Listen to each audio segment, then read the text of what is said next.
सो hi everyone. और NEET का paper होके अब 3 दिन हो गया एंड आज 6 तारीख है। सो द थिंग इज़ कि मेरा नीट का पेपर कैसा गया। देखो, वैसे तो मेरे नीट के पेपर के 4 दिन पहले से ही 4-5 दिन पहले आई गेस तब से ही मेरा रूटीन बहुत ज़्यादा अनबैलेंस्ड हो गया था, टाइप का बहुत ज़्यादा ख़राब हो गया था। एंड ऐसा मुझे मतलब ऐसा था कि मेरी नींद बिल्कुल पूरी नहीं हो रही है। मैं पढ़ती थी, सोती थी, मतलब मुझे कोई आइडिया ही नहीं था कि मैं कब पढ़ रही हूँ, कब सो रही हूँ, कब जग रही हूँ। लाइक कोई रूटीन नहीं। एंड आई गेस मैं पिछले 4 दिन में अराउंड 6 से 7 घंटे ही सोई थी बस नीट से पहले। और ऐसा तो होना ही नहीं चाहिए बेसिकली, क्योंकि जो नीट वाला दिन है अगर उसमें अगर तुम सोओगे नहीं 4-5 दिन पहले से, अगर तुम्हारा बैलेंस है, डिसबैलेंस है, अगर तुम्हारा नहीं सोना नहीं जगना टाइम पे वो सब कुछ भी बैलेंस नहीं है, तो बेसिकली तुम्हारा पेपर ख़राब जाना है और ये लिखित बात है। देखो, तो मेरा नीट के पेपर के 4-5 दिन पहले से यही रूटीन था। और मैं कुछ करती ही नहीं थी, सिर्फ पढ़ती थी। सोना तो मैं भूल ही गई थी। एंड मुझे लगा था कि पेपर बहुत ज़्यादा टफ आएगा। और जैसे 2025 का पेपर था, सब लोग ही एक्सपेक्ट ये किए थे कि पेपर बहुत ज़्यादा हार्ड आएगा। और सबने हार्ड की ही तैयारी कर रखी थी कि नहीं भाई, पेपर तो बहुत हार्ड आएगा, क्वेश्चंस बहुत हार्ड आएंगे। और सबने उसी टाइप का टेस्ट वगैरह दिया था पूरे साल, और उसी के लिए सबने प्रिपरेशन की थी। देखो, मेरा दिन चालू हुआ अराउंड, मैं सोई ही नहीं थी लास्ट नाइट नींद से पहले। और आई गेस 4 बज गया था सुबह तक मुझे खुद को नींद की मैं सो जाऊँ करते करते, लेकिन मुझे नींद ही नहीं आई। और मैंने अराउंड 2 घंटे मैं सोई थी, 4 बजे से 6 बजे तक। उसके बाद मैं उठ गई। एंड हाँ, तो मैं अराउंड 6 बजे उठ गई थी। और उसके बाद मैं नहा धोकर रेडी हो गई। फिर मैं मंदिर गई थी, क्योंकि ऑब्वियसली मंदिर जाना तो बनता है, क्योंकि नीट का पेपर है। तो उसके बाद मेरी एक दोस्त रहती है मेरी बगल में, और उसकी उस दिन बहुत ज़्यादा तबीयत ख़राब हो गई थी। तो मैं नीट से पहले ही हॉस्पिटल पहुंच गई थी अराउंड 7-8 बजे। और फिर मैं वहाँ से 11 बजे तक वापस आई। नीट मतलब उसको हॉस्पिटल लेके गई, ड्रिप वगैरह लगा। एंड आफ्टर दैट हम हॉस्टल आए। एंड आई गेस मैंने खाना वाना भी नहीं खाया था, मतलब मैं ऐसी दही खाकर सिर्फ चले गई थी। और अराउंड मैं 12:30 तक हॉस्टल से निकली थी। एंड आई थिंक 12:30 तक मैं सेंटर पहुंच गई थी। आफ्टर दैट मैंने सोचा था कि मैं अराउंड 1:30 तक अंदर जाऊंगी, क्योंकि तब क्लोजिंग टाइमिंग 1:30 थी। तो मैंने सोचा था कि मैं 1:30 तक ही जाऊंगी, उससे पहले जाकर, क्योंकि मैं करती भी क्या वहाँ जाकर, मैं बोर ही हो जाती बेसिकली। तो ऐसा तो कुछ हुआ नहीं, क्योंकि वहाँ पे जो भी पुलिस वाले अंकल थे और सिक्योरिटी थे, उन्होंने कहा कि नहीं, तुम यहाँ पे खड़े नहीं हो सकते, तुम्हें सेंटर के अंदर ही जाना पड़ेगा, या तो तुम जाओ अंदर या फिर यहाँ पे खड़े नहीं रहो, क्योंकि सब लोग ही उस टाइम एंट्री ले रहे थे। तो फिर मैं 12:40 तक अंदर चले गई थी। एंड वहाँ पे सारा बायोमेट्रिक वगैरह हुआ, चेकिंग वगैरह हुआ, सब कुछ बेसिकली उन्होंने चेक किया। आफ्टर दैट मैं सेंटर में पहुँची, और फिर मैं जाके मेरा जो अलॉटेड सीट था वहाँ पे जाकर मैं बैठ गई थी अराउंड 12:50 तक।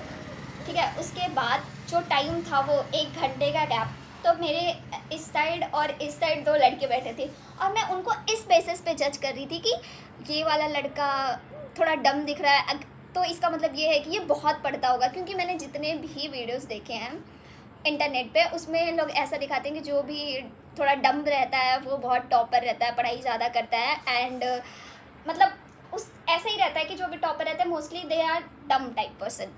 तो मैं उनको जज कर रही थी बहुत देर तक कि नहीं, ये हो सकता है, अगर ये डम दिख रहा है तो ये टॉपर होगा पक्का। और मेरे एक और इधर साइड में भी बैठा था लड़का, मैं उसको भी ये सोच रही थी कि ये तो डम नहीं दिख रहा, तो ये तो मेरे जैसा ही होगा।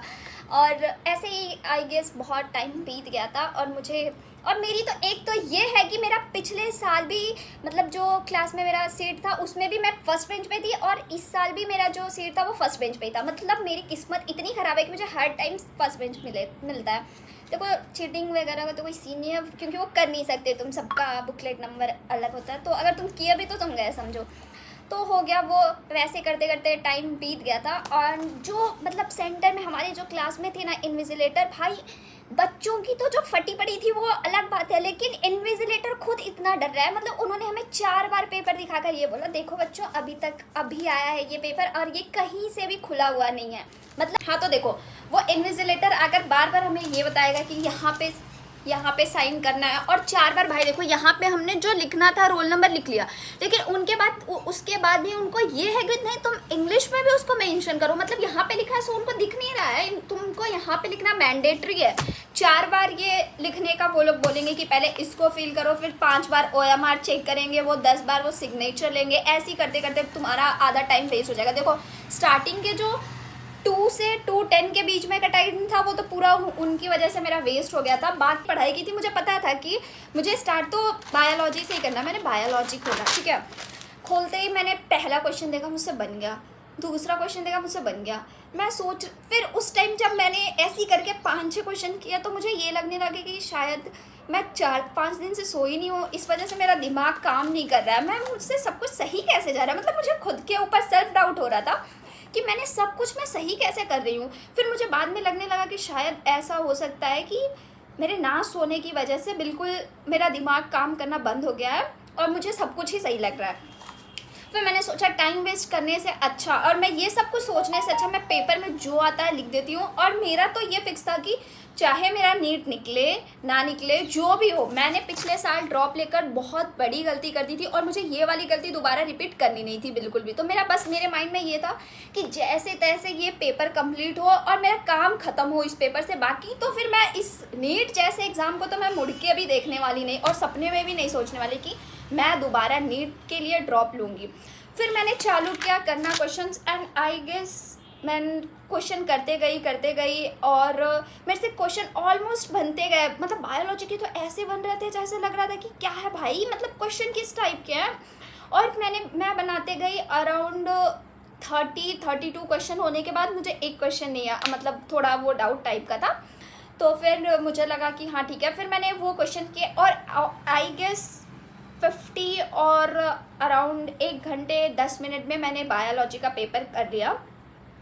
मुझे ये लगने लगा था उस टाइम तक कि कितना इजी पेपर बना दिया नीट वालों ने, क्योंकि उससे पहले तो उनका ट्वीट जिस हिसाब से वो लोग ट्वीट कर रहे थे कि don't think this is your school exam and all, तो उस टाइम से मुझे ये था कि जो भी पेपर आएगा वो बेसिकली बहुत हार्ड ही आने वाला था। मेरा माइंडसेट ऐसा बन गया था। लेकिन इनका पेपर देखने के बाद बायोलॉजी मुझे पता तो चल गया था उस टाइम तक कि नहीं भाई पेपर इजी है एंड कट ऑफ बहुत ज़्यादा जाने वाली है। मैंने बायोलॉजी किया, उसके बाद मैं शिफ्ट होती हूँ फिज़िक्स पे। फिज़िक्स के मैंने क्वेश्चन किए, देखो फिज़िक्स का मुझसे सारा तो नहीं बना, बट ठीक है, मुझसे अराउंड मैंने 35 क्वेश्चन किए। 35 क्वेश्चन के आसपास मैंने किया फिज़िक्स का, एंड जो मुझसे उतना बना उसके बाद फिर जब मैं जैसे ही फिज़िक्स तो जैसे तैसे मुझसे बन गया था, जैसे मैं केमिस्ट्री पर शिफ्ट हुई भाई मेरे तो कुछ भी समझ में नहीं, मतलब केमिस्ट्री मुझसे बन ही नहीं रही थी बिल्कुल। मैंने वो जो असर्शन रिजल्ट वाले क्वेश्चन से थोड़े डायग्रामेटिक टाइप के थे, मैंने सारे वो ढूंढे और वो क्वेश्चंस किए। वैसे मेरा केमिस्ट्री लगा हुआ है पहले से, तो जितने मेरे से हुए मैंने पूरे क्वेश्चंस किए। फिर बाद में मैं बाहर आई, बाहर आने के बाद जब मैं बाहर आई तो मुझे ये पता चला कि नहीं भाई पेपर, पहले मुझे ये लग रहा था कि शायद मेरी मेंटल स्थिति सही नहीं है और मैं सोई नहीं हूँ इसलिए मैं सब कुछ गलत कर रही हूँ। लेकिन बाहर आने के बाद मुझे ये पता चला कि नहीं, सबका पेपर ही अच्छा गया है और सबने ही बहुत अच्छे से पेपर किया, पेपर ही ईजी था। तो पेपर जैसे तैसे हो गया। देखो भाई अब जो होना था वो हो गया, मुझे जैसा करना था पेपर वैसा मैंने कर लिया।